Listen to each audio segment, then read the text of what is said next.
بسم اللہ الرحمن الرحیم۔ السلام علیکم رحمۃ اللہ وبرکاتہ۔ دوستو، آج کی ویڈیو میں ہم حضرت بلال رضی اللہ تعالی عنہ کا واقعہ سنیں گے۔ نبی کریم صلی اللہ تعالی علیہ وسلم کے دنیا سے پردہ فرمانے کے بعد حضرت بلال رضی اللہ تعالی عنہ ملک شام چلے گئے اور وہیں بس گئے۔ ایک عرصے کے بعد خواب میں حضرت محمد مصطفیٰ صلی اللہ تعالی علیہ وسلم کی زیارت ہوئی۔ آپ حضور صلی اللہ تعالی علیہ وسلم نے فرمایا، بلال، ہم سے ملنا کیوں چھوڑ دیا ہے؟ حضرت بلال رضی اللہ تعالیٰ عنہ کی آنکھیں کھلتے ہی حضرت بلال رضی اللہ تعالیٰ عنہ مدینہ کے لیے روانہ ہو گئے۔ دوستو، کئی دنوں کی مسافت کے بعد حضرت بلال رضی اللہ تعالیٰ عنہ مدینہ منورہ پہنچے، مسجد نبی میں حاضری دی اور روضہ رسول پر پہنچے اور وہیں بے ہوش ہو کر گر پڑے۔ ہوش میں آئے تو اہل مدینہ نے کہا، ہمیں ایک بار وہی اذان سنا دے جو سرکار کے زمانے والی ہے۔ حضرت بلال رضی اللہ تعالیٰ عنہ نے معذرت کی کہ اب مجھ سے برداشت نہیں ہوگا۔ لوگوں نے حسنین کریم سے کہلوایا، اب انکار کرنا ناممکن تھا۔ حضرت بلال رضی اللہ تعالیٰ عنہ نے اذان شروع کی تو اہل مدینہ رو پڑے، دل قابو میں نہ رہے۔ پیارے آقا رسول اللہ صلی اللہ تعالی علیہ وسلم کا زمانہ تازہ ہو گیا اور عورتیں بچے سب گھر سے باہر نکل آئے۔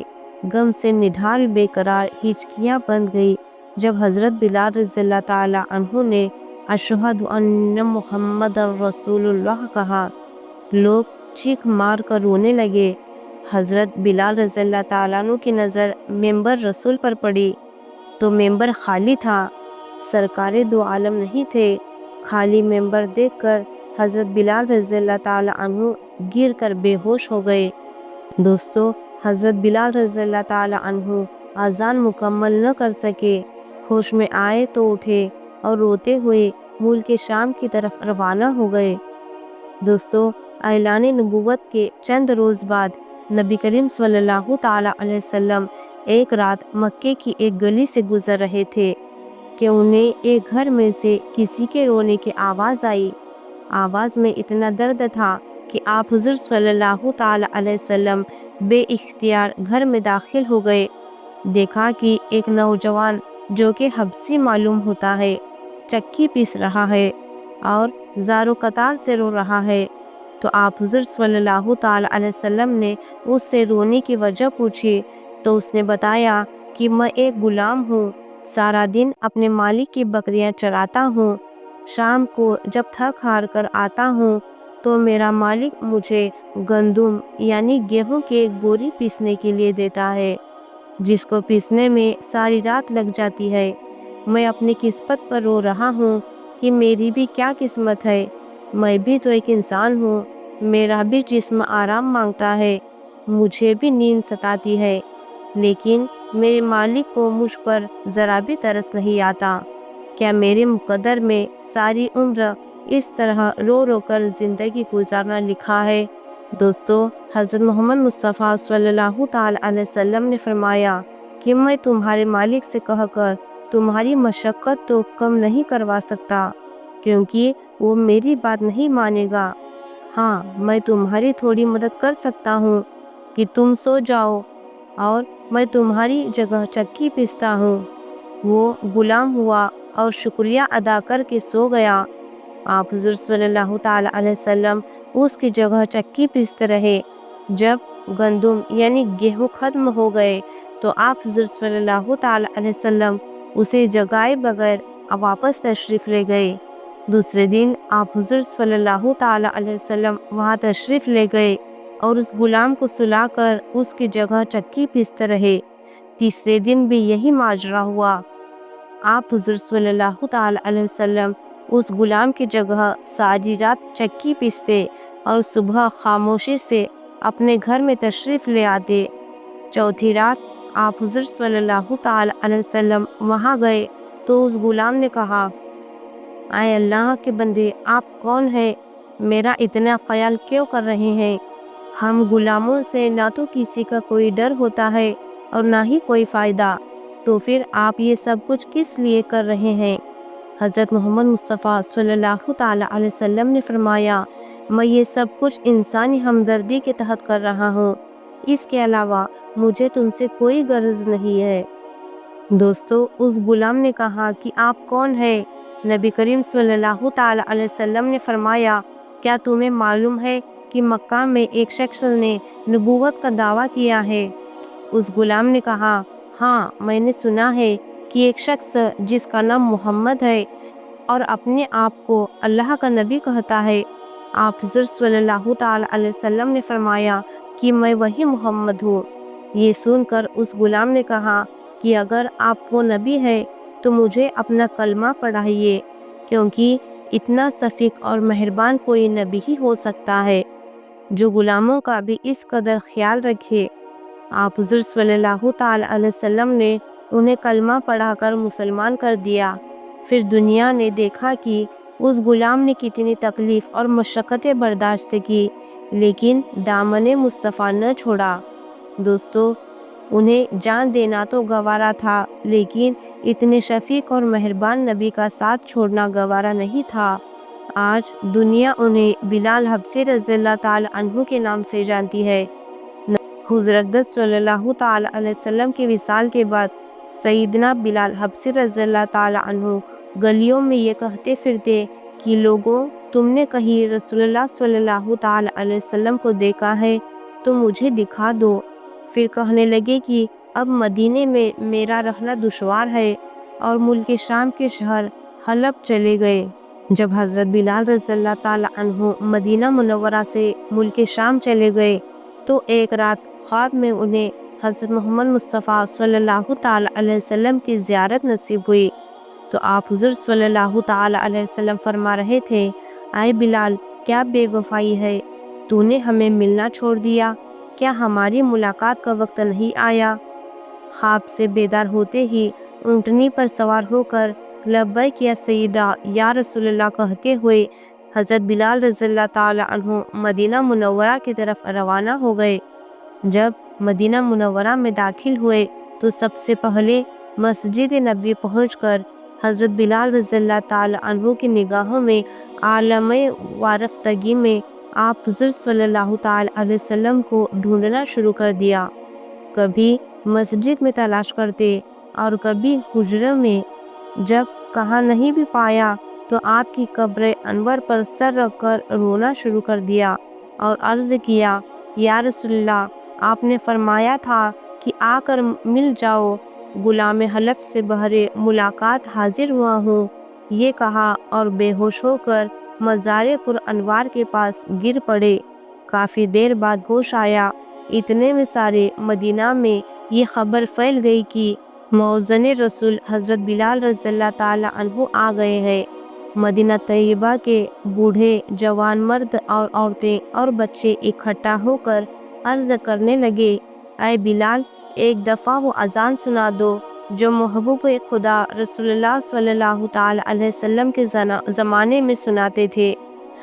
حضرت بلال رضی اللہ تعالیٰ عنہ نے فرمایا، میں معذرت خواہ ہوں، کیونکہ جب میں اذان پڑھتا ہوں تو اشہد ان محمد رسول اللہ کہتے وقت آپ حضرت صلی اللہ تعالیٰ علیہ وسلم کی زیارت سے مشرف ہوتا اور آپ صلی اللہ تعالیٰ علیہ وسلم کی دیدار سے اپنے آنکھوں کو ٹھنڈا پہنچاتا۔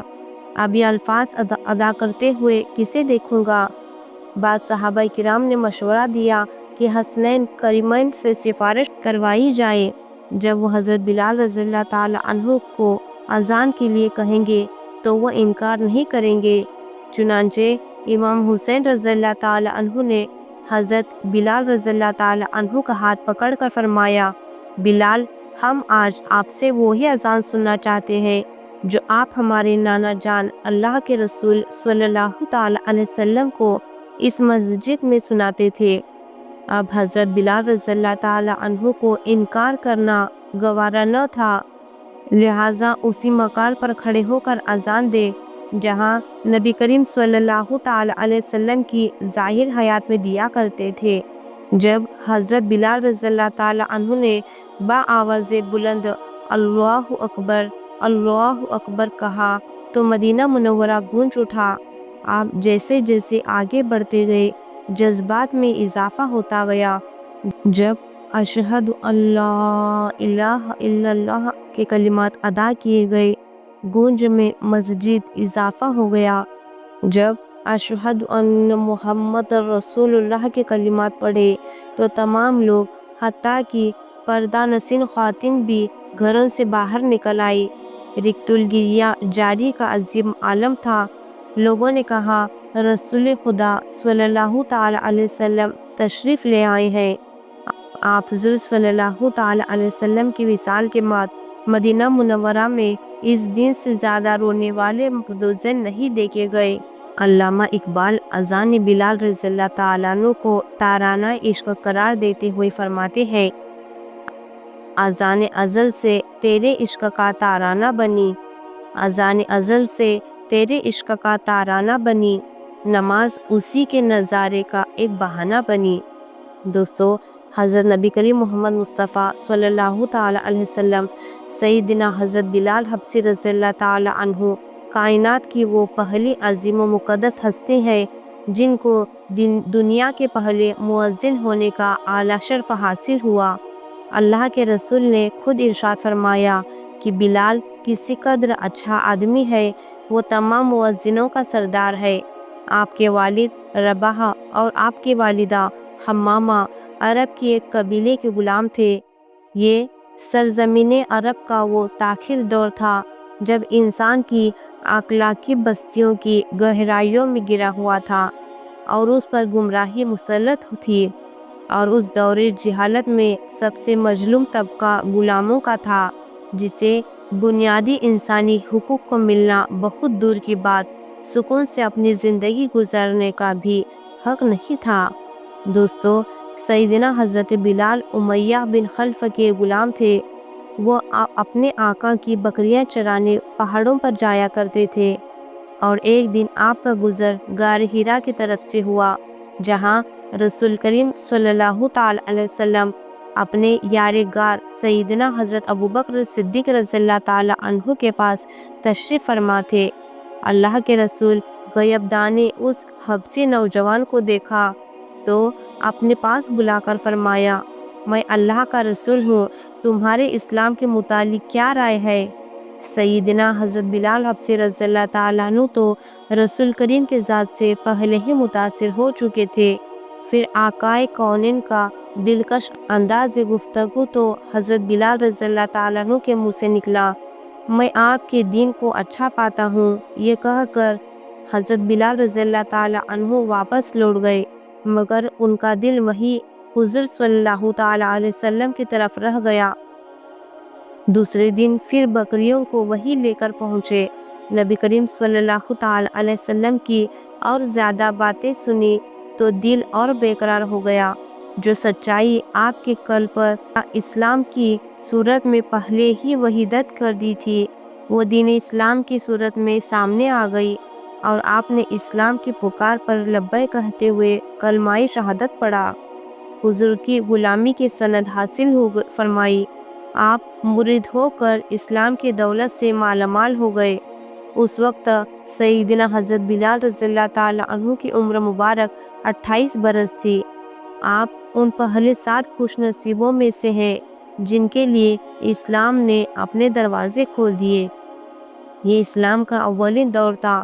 حضور اقدس صلی اللہ تعالیٰ علیہ وسلم اللہ کے حکم سے فی الحال راجداری سے اسلام کی تبلیغ فرما رہے تھے، لیکن اسلام کا منفرد اور پاکیزہ رنگ زیادہ عرصے تک کفار مکہ سے پوشیدہ نہ رہ سکا۔ انہوں نے جلد ہی محسوس کر لیا کہ ان کے بعض ساتھیوں، خاص طور پر غلام اور خواتین میں تبدیل آ گئی۔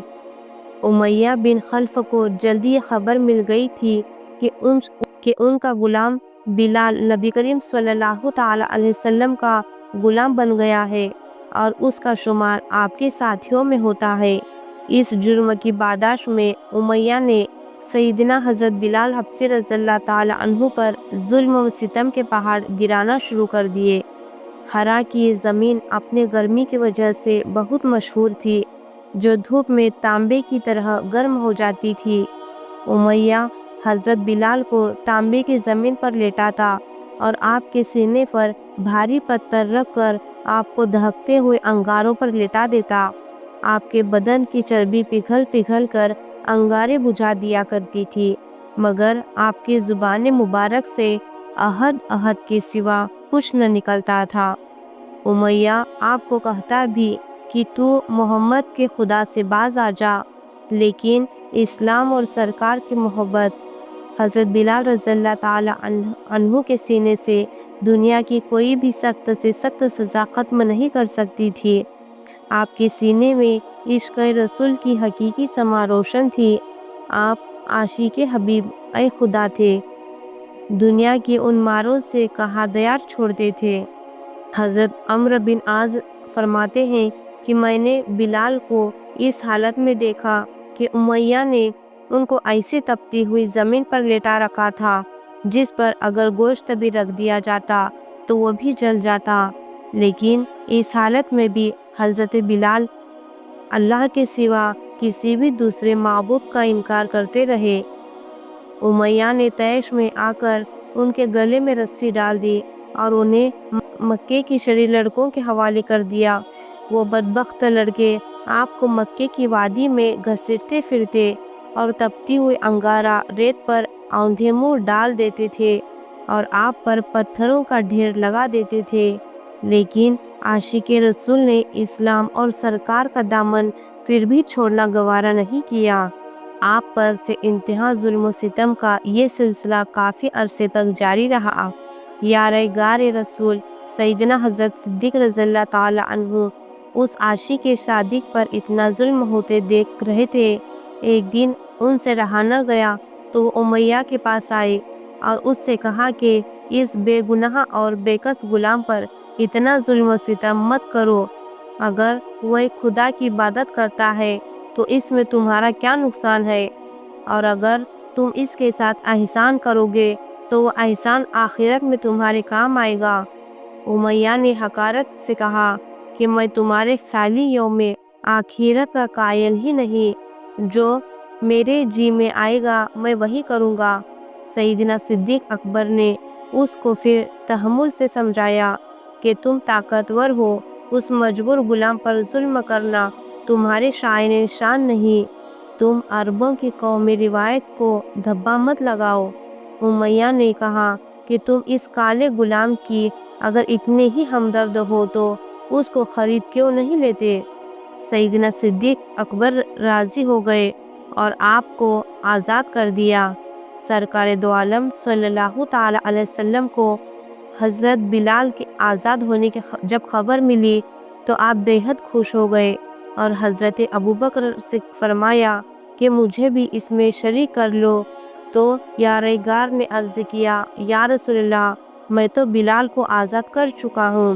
سیدنا حضرت بلال حبشی رضی اللہ تعالیٰ عنہ اب آزاد تھے اور اپنا زیادہ وقت اپنے کریم آقا کی بارگاہ اقدس میں گزارتے تھے، ان سے قرآن مجید کی تعلیم حاصل کرتے، حکمت دانائی کی باتیں سیکھتے اور دین حق کو زیادہ سے زیادہ پھیلانے کی کوشش کرتے۔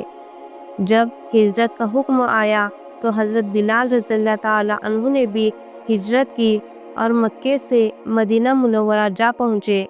رسول اللہ صلی اللہ تعالی علیہ وسلم نے مہاجرین و انصار کا مواخات کرایا تو سیدنا حضرت بلال حبشی رضی اللہ تعالی عنہ کو حضرت ابو روحایہ کا بھائی بنایا گیا، جن سے آپ کو بے حد محبت تھی۔ پھر جب مدینہ منورہ میں اسلامی حکومت کو داغ بیل ڈالی گئی تو ایک سال کے بعد یہ سوال اٹھا کہ لوگوں کو نماز کے لیے بلانے کے لیے کون سا انداز اپنایا جائے، تو لوگوں نے مشورہ دیا کہ ہر نماز کے بعد پرچم بلند کر دیا جائے۔ کچھ نے کہا ناقوس بجایا جائے، کچھ لوگوں کی تجویز تھی کہ آگ نماز کے وقت جلائی جائے جسے لوگ دیکھ کر نماز کی طرف آ جائیں گے، اور کچھ لوگوں نے یہ بھی کہا کہ ایک آدمی لوگوں کے گھروں میں جا کر ان کو نماز کے لیے بلایا کرے، اس طرح لوگ نماز کے لیے آ جائیں گے۔ لیکن اللہ کے رسول سب طریقوں کو ناپسند فرمایا۔ ابھی یہ بحث جاری ہی تھی کہ حضرت عبداللہ بن زید رضی اللہ تعالی عنہ حضور پاک صلی اللہ تعالی علیہ وسلم کی خدمت اقدس میں حاضر ہوئے اور عرض کیا کہ مجھے خواب میں ایک شخص نے اذان کے الفاظ سکھائے ہیں۔ یہ کہہ کر انہوں نے کلمات دہرائے۔ حضور پاک صلی اللہ تعالی علیہ وسلم نے وحی الہی کے ذریعے ان کلمات کو پسند فرمایا۔ سیدنا فاروق اعظم نے بھی اسی قسم خواب دیکھا تھا، انہوں نے بھی خواب بیان کر دیا۔ سرکار کونین سیدنا حضرت بلال کو حکم فرمایا کہ اذان دو، پھر آپ نے ان کو اذان کے کلمات سکھائے اور ان کو ہدایت فرمائی کہ دونوں کانوں میں انگلی دے کر اذان دو تاکہ تمہاری آواز بلند ہو اور دور تک پہنچے۔ چنانچہ مدینے کی فضاؤں میں نغمِ توحید بلند ہوا اور سیدنا حضرت بلال حبشی رضی اللہ تعالی عنہ دنیا کے اسلام کے پہلے مؤذن رسول ہونے کا عظیم اعزاز ملا۔ جب مسجد نبوی کی تعمیر ہوئی تو ایک سرے پر ایک چبوترا بنا کر اس چھت پر ڈال دی گئی۔ اس جگہ رسول پر نور کے علاوہ وہ صحابی رہنے لگے جو ہم وقت حضور پاک صلی اللہ تعالی علیہ وسلم کی خدمت اقدس میں رہتے تھے اور علم حاصل کرتے۔ ان مقدس اصحاب کو اصحاب شفا کہا جاتا ہے۔ عربی میں شفا چبوترے کو کہتے ہیں اور سیدنا حضرت بلال حبشی رضی اللہ تعالی عنہ بھی اصحاب شفا میں سے تھے۔ سرکار دو عالم کی وصال مبارک کے بعد آپ ملک شام کی جنگوں میں شرکت کے لیے چلے گئے۔ بیت المقدس کی فتح میں بھی آپ شریک تھے۔ 16 ہجری میں جب حضرت عمر ملک شام گئے تو حضرت بلال رضی اللہ تعالی عنہ نے جابیہ میں ان کا استقبال کیا۔ قبلہ اول پر توحید کا پرچم لہرانے کی خوشی میں آپ نے وہاں اذان دی۔ بعد میں آپ مدینہ منورہ روانہ ہو گئے تو لوگوں نے اصرار پر شہزادگان رسول کے حکم پر جب آپ نے مدینہ منورہ میں اذان دی تو عورتیں گھروں سے باہر نکل آئیں، ہر طرف کوہرام مچ گیا۔ آپ محبت رسول میں بے ہوش ہو کر گر گئے اور بعد میں مدینہ منورہ چھوڑ گئے اور واپس ملک شام چلے گئے۔ 20 ہجری میں آپ کا وصال ہوا اور آپ کو دمشق میں باب الصغیر کے قریب دفن کیا گیا۔ جب آپ کی وصال کی خبر فاروق اعظم کو ملی تو آپ روتے روتے نڈال ہو گئے۔ آپ روتے جاتے تھے اور کہتے جاتے تھے، ہمارا سردار بلال بھی ہمیں جدائی کے داغ دے گیا۔ آپ وہ عاشق رسول تھے، جب یار کو دیکھا تو سب برداشت کر لیا مگر دامانِ مصطفیٰ نہ چھوڑا۔